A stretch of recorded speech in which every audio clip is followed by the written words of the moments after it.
This is your World War III update. The global power struggle continues. I got some good news and some bad news.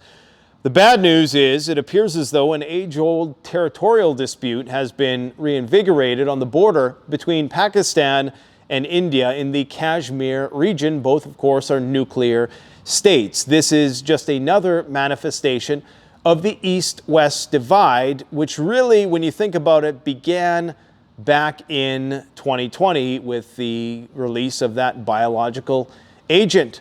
Now, shortly thereafter, we had the war between Ukraine and Russia, and shortly after that, the Middle East hostilities reached a fever pitch. Shortly after that, the trade war ensued, and aggressive mercantile policies and protectionism have now been put in place and set in motion a complete global decoupling from East and West. And we have these pressure release valves at these various nodes around the map, almost emerging in response to the economic immiserating circumstances that have emerged as a result, going all the way back to COVID, and things trying to find once again some kind of equilibrium.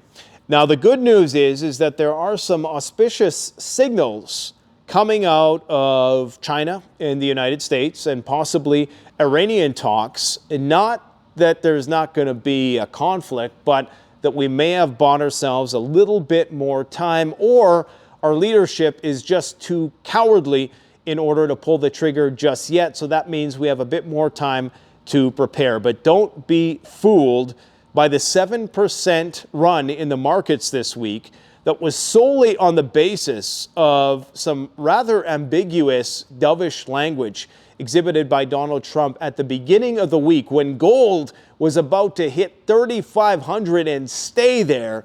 Suddenly, retail tucked tail and turned the other way, and now we have a market fake out on the basis of some statements that Donald Trump made that are unofficial. They're not rooted in any facts. There is no talks currently underway according to the Chinese. There is no plan for talks. There is no plan, period. Certainly nothing has been codified or ratified into law in terms of reducing these tariffs. Yet everybody seems to be of the belief that Trump said that the tariffs are no more, even though the tariffs are still here. And if you look at the Chinese markets, I can't remember what it's called, the Shanghai Composite, didn't move a muscle all week, was flat all week. The same Shanghai Composite that crashed on the first rumors that there were going to be massive tariff wars between China and the United States. Yet our markets rallied nearly 7% on the basis of some de facto claim that maybe Trump might remove some tariffs someday, okay? That is how fickle and what is the word that I'm looking for? Capricious our economy has become.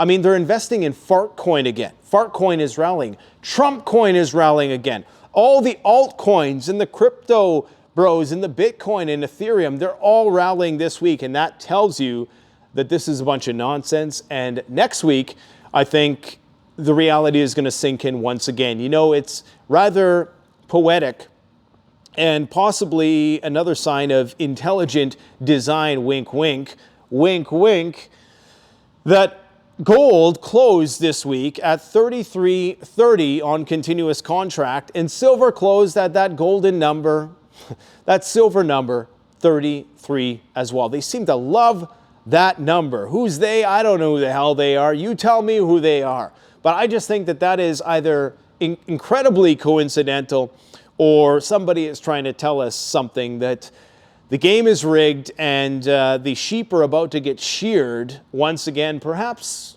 for the last time before they go out and riot next week. Now, I'm going to go through the various theaters of conflict one by one. There's a lot of information to go over here. You know, we try to give you guys practical advice. I'm going to throw in one thing at the beginning here. I usually never do this, but we're going to be doing some more gear reviews because I've realized that a lot of people are new to this prepping space and they don't know about all these trinkets that are like second nature to me. And we get so much cool stuff in here on a day-to-day basis, and nobody knows about it because we don't really talk about it anymore. but we're going to start doing those again. This is not a pregnancy test. This is not a women's gynecological product of any sort. This is a new life straw, which I think is actually pretty cool. It's probably the smallest. You know, they gave us the paper straws here in Canada, but now you can have a metal straw once again. This is probably the most compact water filtration system. It's only going to filter out bacteria, which is for the most part what you need here in North America anyways. And this thing is just, it works really, really well. You can get the old life straws, which are a bit thicker, but honestly, this thing right here is going to be my new favorite go-to for the bug out bag. So I just want to start showing you guys little stuff like that every video. Now let's get to the news. You can get one through the link in the comments section below. All right. Now, China, it appears as though we have some auspicious news coming out of these talks with Trump, and you know, the markets seem to be suggesting that there's reason to be optimistic. Nonetheless, it's a bewildering state of affairs because, as I indicated, nothing concrete has been made official. The Chinese are outright denying that Trump is even talking to them. Now, Trump is saying that they're talking. This could just be the reserved manner in which the Chinese, and like the Russians, they're professionals, right? Unlike us, we're a bunch of cartoon characters over here. They don't go and blab every time something is happening in terms that is, you know, conducive towards success. Because of course they don't want to jinx it. You know, maybe it's a part of Chinese mysticism. I don't know, but the Chinese are denying having any conversations with Trump whatsoever. That is very important to understand. So you have to ask yourself, why the hell did the markets rally nearly 7% this week? Why did Tesla rally? I can't even remember. It's probably like 20% on the week when their earnings were down 71% year to date. 71%, and they rallied 20%. Fart coin, Trump coin, Tesla, crypto bros. Guys, we're right back in the bubble. It's all retail, and BlackRock is kicking in. I think BlackRock is there to kind of manipulate the masses into buying, but a lot of the big hedge funds are dumping. Insiders are selling. Foreigners are leaving the U.S. market. So it looks like the sheep are getting set up to be sheared once again. Now, Trump insisted that he had a meeting with somebody from China in the morning. And when asked by a reporter, who is they, he says, I can't tell you. It doesn't matter who they is. Well, you know, who knows what proxy he is conversing with. Maybe there's some mediator there or interlocutor who is attempting to try to create the framework for talks at some point. But the language is incredibly aggressive. And when you look what's happening in the South China Sea, where you have the Chinese now sending warships in and around the region where the Americans are operating with the Philippine Navy running exercises, you start to realize that a lot of what Trump is saying is probably just a bunch of bluster, okay? A Chinese spokesperson, Lin Jian, says China and the U.S. are not having any consultation or negotiation on tariffs, still far from reaching any sort of deal. And they continue to claim that they will fight if they must. In fact, they've doubled down on the rare earth export ban, reciprocating Trump's mercantile philosophy, and warned South Korean firms not to export products containing Chinese strategic metals to U.S. defense contractors. So the Chinese are very steadfast and adamant about not providing the U.S. any means to continue to militarize. The naval deployment, which consists of the Shandong Carrier Group, passed through the Luzon Strait into the Western Pacific, positioning itself just east of the Philippines. Of course, the U.S. is deploying the Nemesis anti-ship systems nearby, and this, of course, signals brewing naval tensions in the South China Sea. Apple claims that it's now going to be relocating to India. Of course, you remember how they started talking about this? Oh, probably about a year ago. That's when you know that this is a long game plan. This is a bilateral, bipartisan plan, which is above and beyond Donald Trump. So understand that this is an East-West war plan, which is underway, and it is apolitical largely.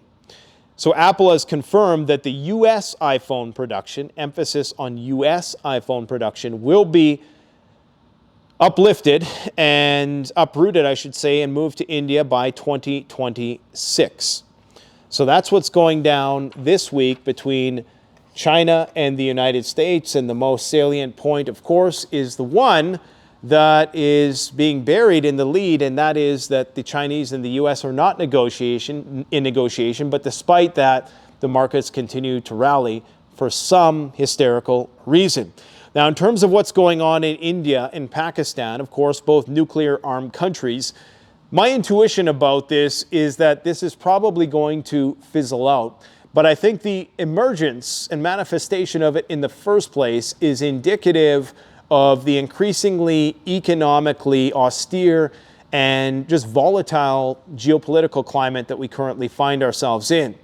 Every war that starts increases the likelihood that conflict is going to ensue somewhere else because it creates more disequilibrium and entropy in the system. So in terms of what's happening, today there were 10 Pakistani soldiers killed in an ambush against their military convoy by unknown militants in the Balochistan region of Pakistan. Now, the Pakistanis are awaiting an Indian reprisal as a result of the terrorist attack that the Indians blame on Pakistan. Now, there's all kinds of conspiracies circulating. Was it the CIA? Was it Mossad? Remember, it was not too long ago, and I'm by no means, I'm the last person to talk to about Pakistan politics.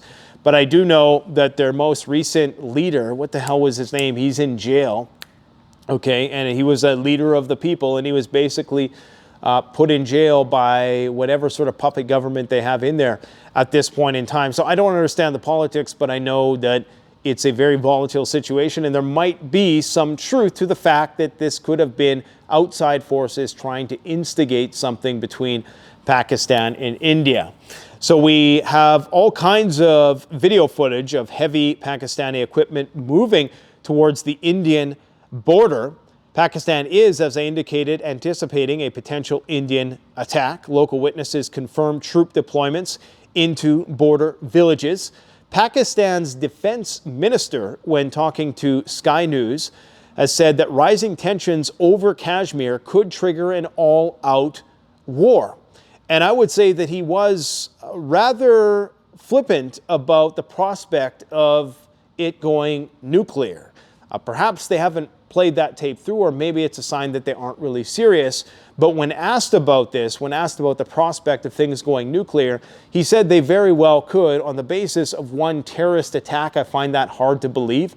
I have a feeling that cooler heads are going to prevail, and there's going to be some mediation surrounding this particular issue. Nonetheless, it's a volatile situation, and it's very fluid, and it's progressing rapidly, so who knows? Now, there was the Indus Water Treaty that was suspended.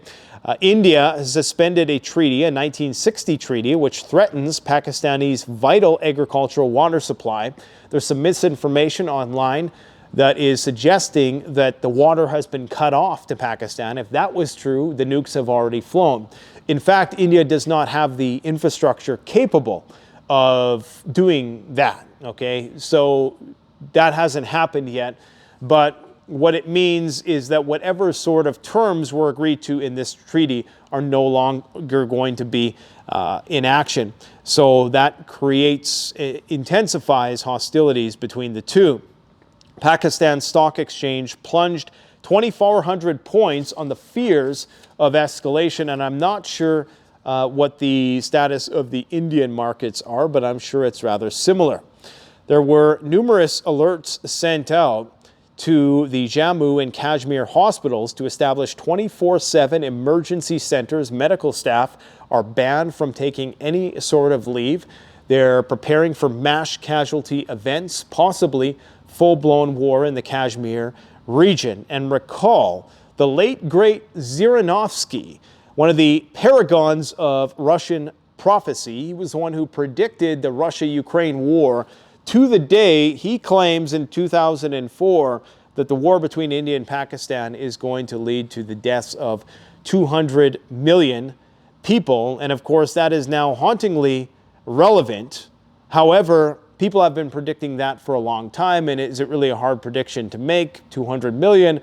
Of course, Zhirinovsky has made several accurate predictions, and being in the know of the intelligence that he had, we have to at least heed the warning that this very well could start to intensify. And of course, because India is going to be one of the West's outlets in terms of the trade war, moving production from China to India, they need a stable India in order to do that. So there might be some destabilizing forces that are currently at play here. Now, in terms of what's happening with Iran, Witkoff is engaging in some very aggressive shuttle diplomacy. And I mean, he's putting the S in shuttle diplomacy. He's literally flying from Russia to Iran, back and forth, and to Israel, it would appear. It seems as though up until this point, these have been very laudable efforts by the envoy to Trump. However, I think they're ineffectual at this point, because ultimately this is part of the U.S.'s strategy to try to lead the Iranians on. This is actually written into their strategic doctrine, as I talked about in my last alert video. I would encourage you to go and watch that. I think it was the last one, or it was 2 alert videos ago, where I was talking about something that was brought up by the political pundit Brian Berletic, when he was indicating that there was a research paper published back in 2010 that indicated what the United States strategy would be for going to war with Iran would be to have the Israelis play the bad cop and the U.S. would play the good cop. And the Israelis would lead the charge, and the U.S. would act like some sort of third-party mediator.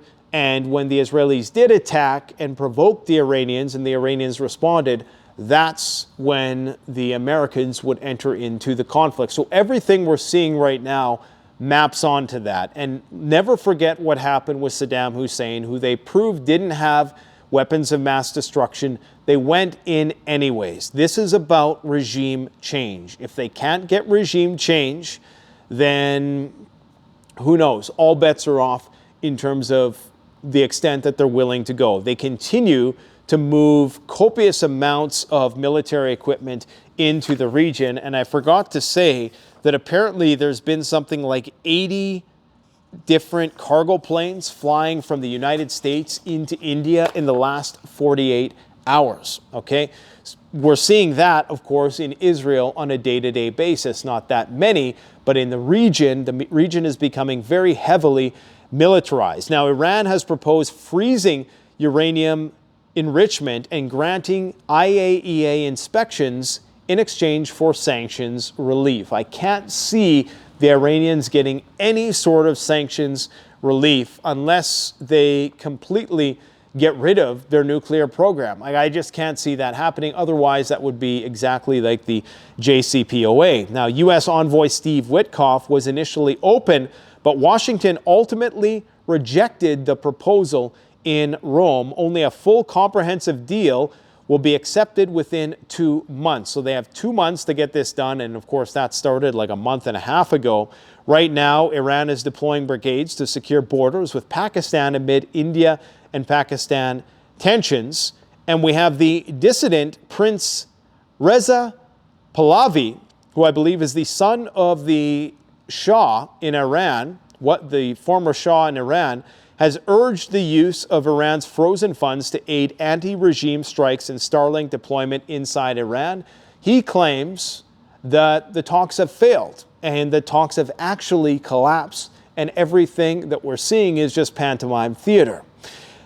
The Iranian foreign minister is saying that we are seeing conflicting messages from the U.S. If they are serious, progress is possible in Oman talks coming up this weekend, where technical teams are going to be allegedly meeting.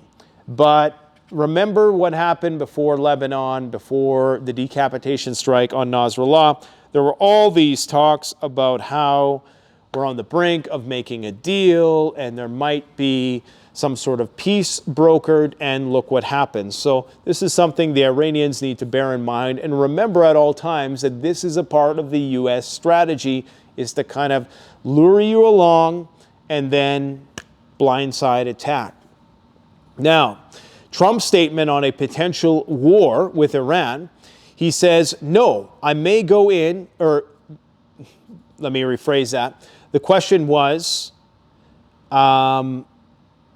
would you be willing to, would you stay out of a war with Iran? This is the question that the reporter posed to Trump. He says, no, I may go in very willingly if we can't get a deal. Trump emphasized that he would not be dragged unwillingly into an Israeli-initiated war, but would enter the conflict of his own volition if necessary, okay?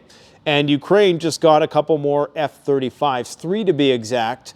Well, General Kurilla had visited. He is the chief of U.S. CENTCOM, and usually when he goes there for a reason. Some people speculate that it's a do with the Iranians. Now, I can't see the military buildup happening in Israel right now. It seems very excessive for the Gaza Strip, which has already been bombed into the Stone Ages. It could only possibly be for Lebanon, Syria, possibly, maybe Yemen, but it's too far really for the Israelis to be operating in terms of, participating on a regular basis like that. A lot of those operations are being conducted by the United States. So it very likely is for something to do with Iran. I think that's what they're getting prepared for. And we have a very special video coming out this weekend. We have some nuclear physicists who break down exactly what would happen if each of the various facilities associated with the Iranian nuclear supply chain were to get hit, including the Dimona nuclear reactor. So you're going to want to stay tuned for that. Now let's move it north towards Europe. There are some very specious claims that they're on the brink of some sort of rapprochement between Ukraine and Russia. But let's take a look at what's happened in the last 48 hours. The largest ammunition depot inside Russia, or one of the largest, I should say, has been, they're saying it's like 60% destroyed. It's operationally basically defunct at this point in time. It's been taken offline, okay? 60% destroyed, massive explosions. The Russians are saying some guy dropped a cigarette, or, they didn't quite say that, but they're saying that it was an accident. Now, I think part of the reason why they're saying that is because they don't want to admit how bad the situation actually is. They just had one of their generals assassinated in broad daylight. One of the top guys, Russian Deputy Chief of General Staff, okay, Major General Yaroslav Moskalik, assassinated by a car bomb. There's several different angles of this. And if you recall, just last fall, I believe, the head of their CBRN, their head nuclear guy of their nuclear forces, in terms of the emergency preparedness, homeland security component of it, was assassinated as well. So they are slowly attriting Russia's ability to defend itself strategically. And there's a lot of, pro-Russian accounts out there who always constantly minimalize when things happen like this. And they're even now saying, oh, well, don't worry, this was the Kremlin who assassinated this guy, right? Like, if the Kremlin is assassinating its own generals, that's just as bad, all right? So, no, this is bad. What we're seeing is what's really happening. Never mind the political niceties with Witkoff and Vladimir Putin shaking hands. And I think what we have to look at is the fact that we're seeing scenes in Kiev this week that are very reminiscent of what we've seen in the Gaza Strip. In fact, I don't think we've seen as vivid of explosive footage like we've seen in Kiev. I don't have the screen today, but there was some major bombardment happening in Kiev, all across Kiev, and serious escalation is happening in the shadows in the run-up to what they're saying is going to be the final ultimatum given from Trump, handed down to Zelensky, who remains intransigent in the face of losing lots of support, it does seem, which tells me that maybe this is all a bluff by Donald Trump. Now, Sergei Shoigu, for the first time in a long time, we have a World War III nuclear threat. Deployment of foreign troops in Ukraine risks a direct clash between NATO and Russia and could trigger World War III. Now, this could be partly explaining the possible pullback or reframing of the placement of troops inside Ukraine by the Brits and the French. Now they're saying that, well, I'm going to get to that part in a bit. Let's just do this one by one because I got a lot of talking points here. So basically, the Russians are claiming that they're willing to engage in nuclear talks and hopefully revitalize the New START treaty, which basically expires within a year, although it doesn't matter because it's not being respected right now anyways. But that reminding the West that if we have to, we will use nuclear weapons. It's the first nuclear threat by a high-ranking official in some time. Okay, now we do have Sergei Lavrov, Russia's foreign minister, and this is one auspicious signal for me that perhaps something is going to come of this unless some extremist elements inside Europe or Ukraine can sabotage it. But he is saying that there is a possibility that Trump and Putin are going to strike some sort of deal. Let's just keep our fingers crossed about that one because it's about time that this war stops. My concern, however, is that once this war stops, that hostility and tension is just going to be shifted to some other part of the map because all of these wars that we're seeing right now are pressure release valves, and they typically fall between East and West. You know, Pakistan is probably more aligned with, even though they have their disputes between Iran,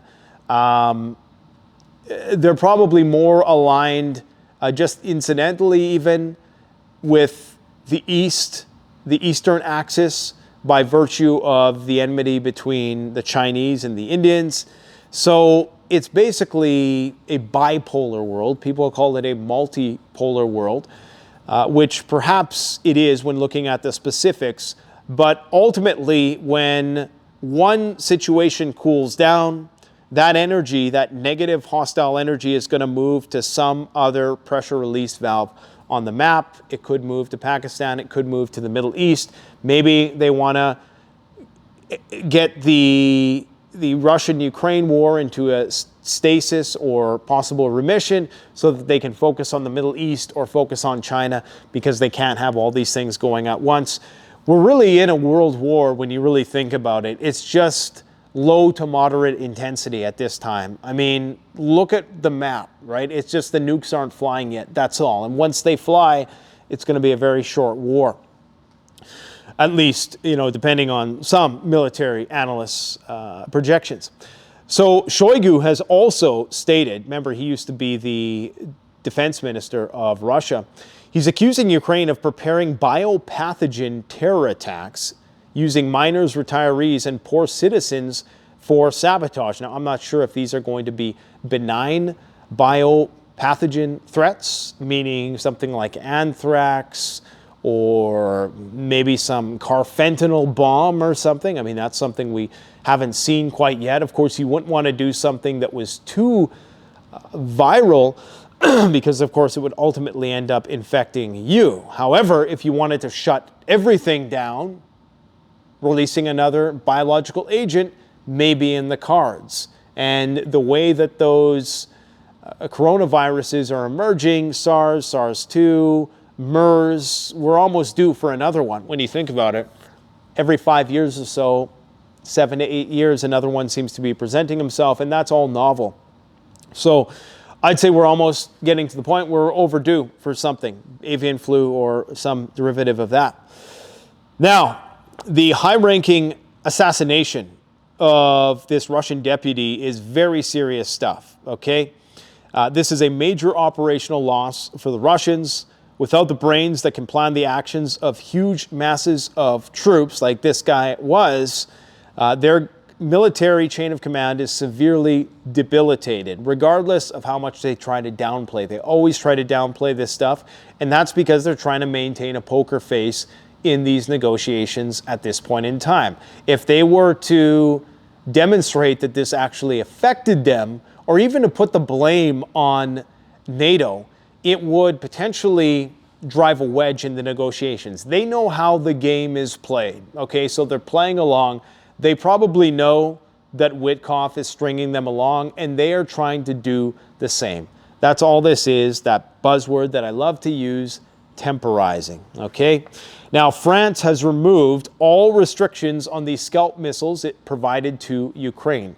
These missiles, of course, can be mounted on, I believe, on the F-16 platform. I think they might even have some French jets, if I'm not mistaken. Possibly they can be put on the Su-24 planes. And they have a range somewhere in the neighborhood of 500 kilometers, I believe. Don't quote me on that. Somewhere between 300, 500 kilometers. So can absolutely be used for deep strikes. So that's a major escalation unto itself.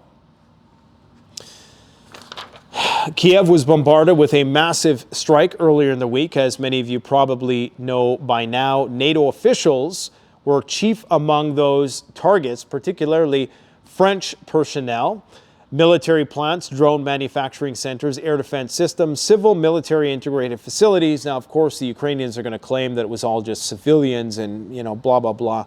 Of course, the Russians are not going to exhaust their limited weapon stockpiles on such soft targets unless they were incredibly important targets, especially in light of the fact that they're currently bargaining. Now, this actually compelled Trump to use some fairly aggressive and unusually aggressive language towards Russia when he said that this must stop after that. But he said the word Vladimir, so that had some people a little confused. He said in response to Russia's attacks on Kiev, Vladimir, this must stop. Of course, there's Vladimir and Vladimir Zelensky, Vladimir Putin. So the internet was a little bewildered and bemused at who they were referring to exactly, but I'm pretty sure he was referring to Putin. And I think we're at a point now, we're at a crossroads, guys, where something, things could be good, things could work out, but there's a lot of foreboding signs as well as there's auspicious signs. There's, this could go one way or it could go the other. We're really at that critical junction in this where if Witkoff, it's crazy to think that the whole thing hangs on one guy, but if Trump's primary envoys can't temper this situation a little bit, then things are going to spiral out of control very, very quickly because everything is becoming unstable. And with this tariff war, it just, it basically just throws another wrench into a machine which is already not functioning very well. NATO has revised its deployment plan. So the UK is scrapping its plans for NATO troops inside Ukraine post-ceasefire. Now, take everything that's said with a grain of salt nowadays, because everything's exaggerated. Just how they exaggerated Trump's statements about the tariffs and just how, it gets exaggerated in the other direction. So this is from an unofficial source, or it's from an official source from a media agency. I think it was The Times who stated this, who is as reputable as mainstream medias get in the UK. And they claim that the risks are too high and the forces are too inadequate to put to practice the original plan, which was to put the troops at various parts like critical infrastructure, various facilities, and to create what they were calling a reactionary force, a response-based force, a reassurance force. Now, this doesn't matter because any troops is basically the camel sticking his nose in the tent. So it's the seed for mission creep in the future. So putting any troops there, period, is going to be a widely disputed fact with Russia. In fact, Russia has explicitly stated that under no uncertain terms can there be any troops inside Ukraine in any capacity. So the UK is saying that they're going to put troops in there in the capacity of training troops in Western Ukraine. Well, again, you can see how slowly those troops would migrate to other parts of Ukraine, and that would basically open the door for full-blown NATO involvement into the war. Trump is demanding that Ukraine recognize Crimean territorial control. Again, demanding, we don't know what's actually being talked about. We know that that's something that has been floated, and then of course these things get amplified, and it's like a game of telephone in the media. All we know is that the idea of possibly recognizing Crimea as being Russian territory was something that was floated, but that still falls way short of Russia's other demands. Okay, that's just the start. I mean, they're already in the 4 annexed territories. They're not going to relinquish control of those anytime soon. Now, pressure on Zelensky is increasing, and he's being asked to agree to a forced peace. However, Ukraine's conditions remain as follows, at least as of 6:30 Central Standard Time. No recognition of Russian-occupied territories. Now, what does that mean? No recognition. Does that mean, we're not going to recognize it, but we're going to allow it? No restrictions on Ukraine's military. Okay, so they want to continue to rearm, which, again, will probably be a non-starter for the Russians because they know they're just going to have this problem once again down the road. Also, Ukraine retains full right to join NATO at some point. So they're persisting with these maximalist demands. The other elephant in the room, I was talking with Doomberg yesterday, and towards the end of the video, I brought up the fact, because as I expressed in that video, it's my contention that all wars are ultimately resource wars in some way, shape, or form. And I expressed that I believe that the Nord Stream explosion was critical and was one of the cardinal reasons as to why that war was probably fought. If what Doomberg is saying is true about the abundance of cheap energy, then of course you would want to sabotage the competition. And in order for the shale oil to compete with the Middle Eastern crude oil and other crude oil that is generated around the world at a much lower energy return on energy invested, they need to, the shale deposits also have natural gas, according to Doomberg. And well, that's a fact. I mean, so that means that they need to have break-even prices. They need to sell their natural gas. So what better way to do that than to blow up the Nord Stream pipeline so Russia can't send its natural gas into Europe, and Europe would be dependent on U.S. natural gas, which would make these shale deposits lucrative. That way, if the Middle East goes up in flames, or, the shale can still compete against the price fixing and war with OPEC. So this is all about oil, and the U.S. and Russia are on opposite ends of the spectrum. They're both some of the biggest oil and gas exporters in the world. And if that's the case, all the stuff about them cooperating, it would be like Pepsi and Coke cooperating, or, ChatGPT and Grok over at X cooperating. It's just stupid.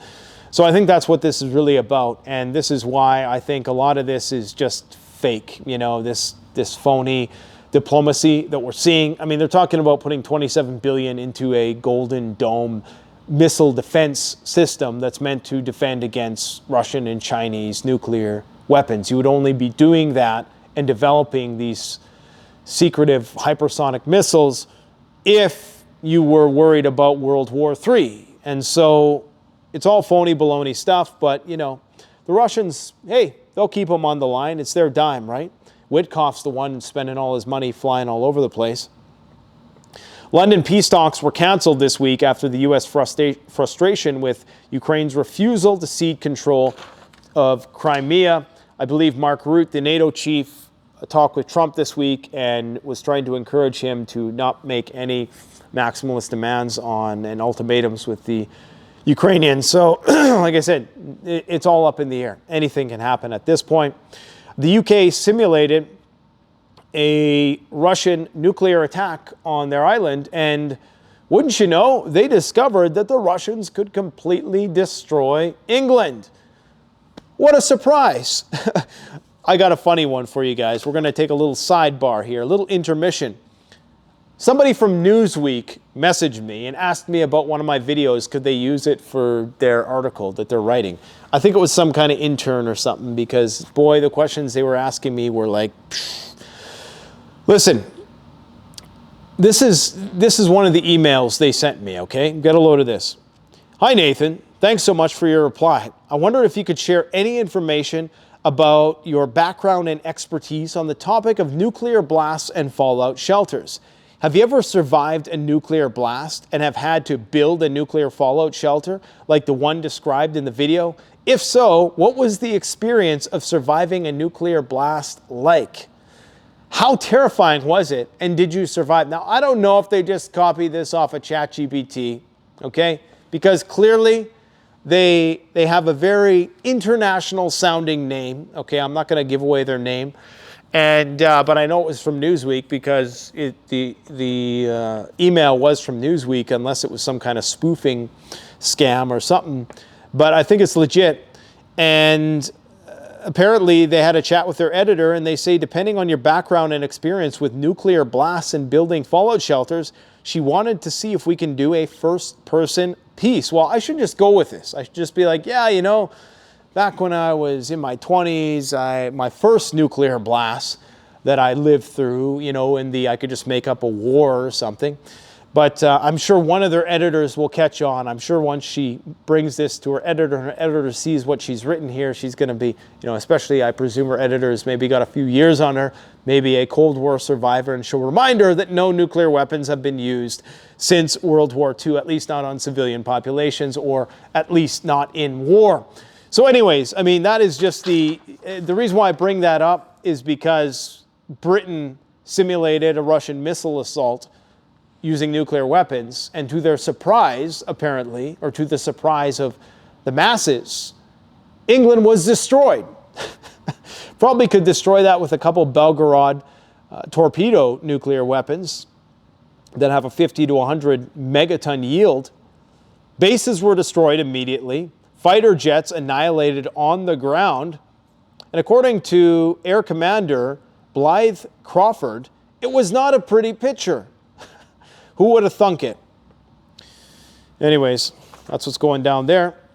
Gold, as I indicated, kind of flatlined, but it kind of settled where it was last week. It literally settled, I believe it was just a little bit higher, in fact, than it was last week. So I still think it was a weekly high, $33.30 for gold and $33 for silver.